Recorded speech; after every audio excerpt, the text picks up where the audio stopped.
Lions TV, where it finished at deep down, wasn't it? Yeah, Preston North End 1, Millwall 1. That's what you call a Millwall type performance, isn't it, really? Go 1-0 down early. It was obviously disappointing, but we had to stop the runners and we didn't. And then they done exactly the same thing a couple of minutes later. We could have been 2-0 down. It could have been game over. But like I saying that, we grew into the game first half, and then we slowly took over the game, and deservedly got the equaliser from that man Fleming. I know he's not been on form lately, and I've criticised him, but he done all right today. He got a brilliant goal. Disappointed with a free kick, as we all are, in the last minutes of the game, last seconds of the game, I should say. I don't know why we didn't let Joe Bryan take that free kick. I just don't know why. But resilient Millwall display after what's gone on during the week. So I think most people would have actually taken a point before the game, like considering what's gone on. But like I say, it's very hard to pick a Mill man and match in that game, because there weren't a standout performance. There was, I suppose, I pull out a Maku. I'm quite excited about this man because he gets the ball, he puts his back, he defends it well, and he turns and he goes forward with it. I love that sort of player. He's going to be an exciting player, that boy.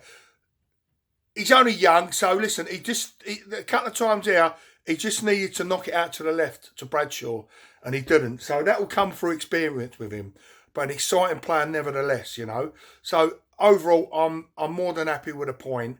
We go on to Tuesday, hopefully get 3 points there. But other than that, I'd like to say thank you for Gary Rowett, his service. I know a lot of people want him gone. I wasn't one of them.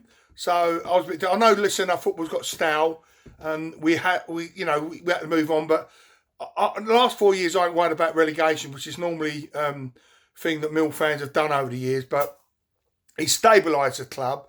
I know the football wasn't great. I know people's going to criticise me saying back in a moment. The football wasn't great, but we were stabilised, and we've moved forward, as in we're now expected to really get in the playoffs and things like that. But I think I said in my podcast I've done a few years ago that I'd give Gary 3 or 4 years, and I said, you know, if we haven't moved on after 3 or 4 years, then maybe he's got to step aside and someone else has got to take over and take the realm to push us on. And there's always that saying, everyone's coming out saying, be careful what you wish for, right? But listen, it is what it is. Managers come and go, but our club stays here, and so do all the fans. So thank you, Gary Rowett. I know a lot of people say they didn't like him, but I liked him. He stabilised our club, and I wish him all the luck in the future. And let's hope we pick the right man. Let's not go backwards and pick. So all the last few years, we picked the right managers, like, you know, Rowett and Neil Harris and people like that. And let's make sure we pick someone of ilk, yeah, and that can push the club forward, not to the same old. Let's not get a Rowett, you know, a manager that's going to morph into Gary Rowett. Let's get a manager to push us on. And I know Mill fans like the old Millwall way of football and rushing about and fighting for every ball. But I think as a club, we've got to move on. We've got to start playing a bit of football.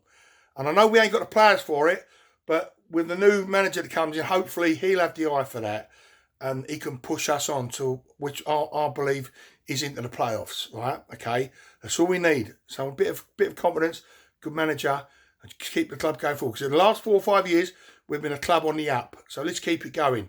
Come on, you Lions!